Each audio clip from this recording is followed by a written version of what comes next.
Lonjakan kasus COVID-19 di Indonesia membuat Anang Hermansyah parno. Bahkan karenanya Anang sempat menunda ke rumah sakit untuk mengganti selang pasca operasi batu ginjal Maret tahun 2021 silam.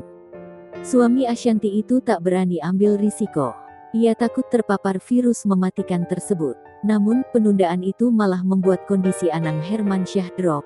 Kini kondisi Anang Hermansyah lebih baik. Ia sudah pulang ke rumah dan bisa menjalankan aktivitas.